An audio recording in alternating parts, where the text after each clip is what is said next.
What's up, guys? MizzoFrizzo from Pitchfork Academy here, and welcome back for another episode of Free from Fab, where I review the free for a short time assets off of Fab. Every 2 weeks, Fab offers 3 different asset packs free of charge, and whether you're a budding indie game developer or a 3D artist, or just someone who wants to add to their library of assets, these are most definitely worth checking out. In this video, I'll give you a brief rundown of what's included in this fortnight's free asset packs, as well as share a few of my own thoughts on their utility and their quality. But just before we get started, guys, if you like what we do here at Pitchfork Academy, the number one way to support the channel is by picking up our new game, Skyblocker, which is available now on Steam for just $10.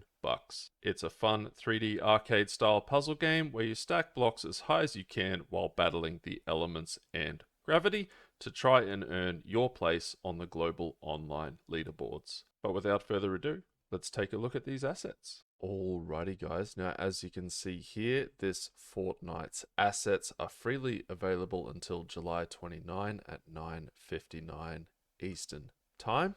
And this fortnight we have Day by the Beach by SO.Art, Sci-Fi Dog by Shumniy,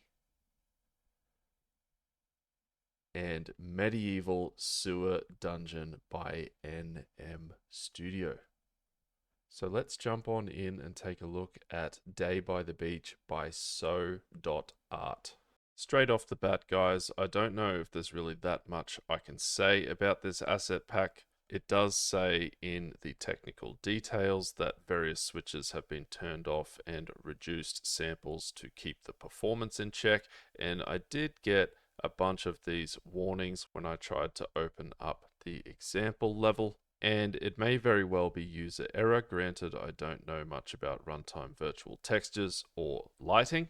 But the first thing I noticed were these incredibly harsh shadows, and I checked the directional light and the intensity was on some huge number like 35,000.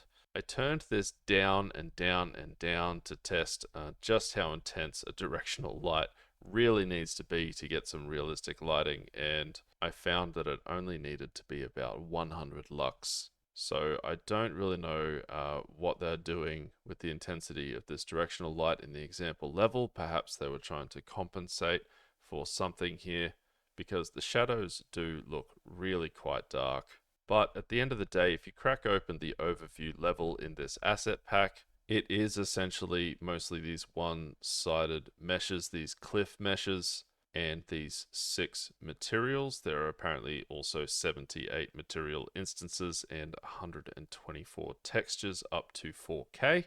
And guys, if these look good to you and you need some cliff meshes, go ahead and grab these while they're free. But I probably also would throw in that the title of this asset pack, Day by the Beach, is probably a bit too vague. I don't really see asset packs with creative titles like that.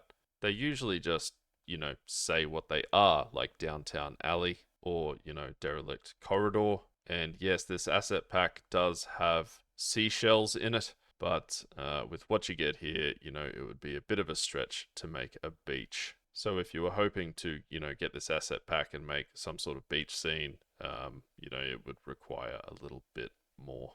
And, if cliff meshes is what you are after, Epic Games does have the free sample project Valley of the Ancients, and also a lot of the stuff that's in this asset pack, you can get from Megascans. And, I hate to sound negative on one of these reviews. These assets do look decent. The materials, the textures do look decent, and if there's something you think you could use, by all means grab it while it's free from Fab. Next up, guys, we've got the Sci-Fi Dog by Shumniy. And the description here says that there's 4 skins with color blending for each skin using instanced materials and 26 animations included. And guys, I don't know about you, but as soon as I saw this asset pack, it made me smile.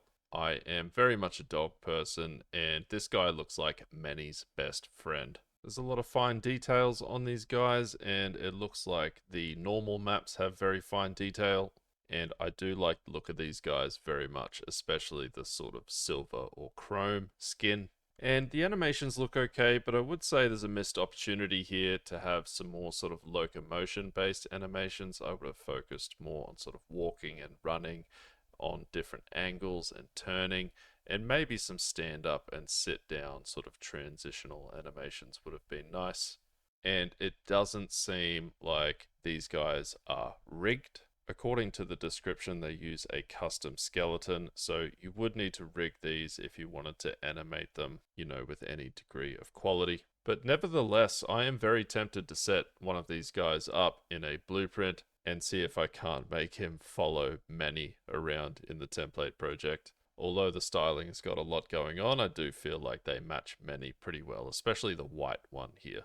And I really don't see what else I could say about this. If you're anything like me and you're a dog person, you'll be grabbing Sci-Fi Dog by Shumniy while it's free from Fab. And last but not least, we have the Medieval Sewer Dungeon by NM Studio. It says here in the description, it is a pack of modular elements and props for creating your own medieval sewer dungeon, and includes 182 unique meshes, 90 blueprints, 87 materials and material instances. But fair warning guys, I did run immediately into a problem when I tried to open the medieval sewer dungeon. I crashed the editor because I ran out of GPU memory. I did not have enough GPU memory to open up the demo level. And granted, I do only have a 3070, but I've never run into this issue before with any of these environment packs, and I had to drop the scalability all the way down to low to be able to open this level. That means there's not even any shadows. And I tried to switch shadows on, I tried to turn shadows up to medium, and once again that crashed my editor. And like I said, I've never run into this issue before with any other environment packs, so it leads me to believe that this level needs quite a bit of optimization. And I don't think it's just the texture sizes, because usually that's sorted out by the texture streaming pool budget. So I don't really know what's going on there. And everything that you see here in the demo level is with the engine scalability turned all the way down to low. With that being said, I do think this is a pretty cool environment. I'm a huge Dark Souls fan, and this immediately puts me in mind of a Dark Souls level. And this demo level does have quite a lot of variety.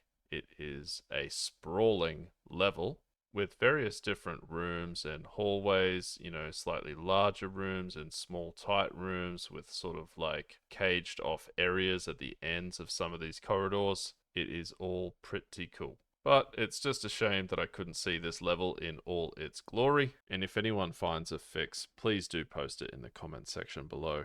But I did also jump over into the overview level, and there are quite a few assets here. The modularity of all of these assets does look very, very good, and the demo level is a testament to that sprawling demo level. And what else can I really say about this, guys? If Medieval Sewer Dungeon by NM Studio fits the bill for you, and this is something that you need for your project, you should absolutely grab it while it's free from Fab. But do just be warned that this demo level seems to need some sort of optimization to be able to run at anything higher than the lowest possible scalability in the editor, and maybe you can figure that out better than I could. Or, I don't know, maybe it's time I find a secondhand 4090 or something. And that's going to be it from me for this episode of Free From Fab. If this video was any use or value to you whatsoever, please hit like and subscribe, and I will see you on the next one.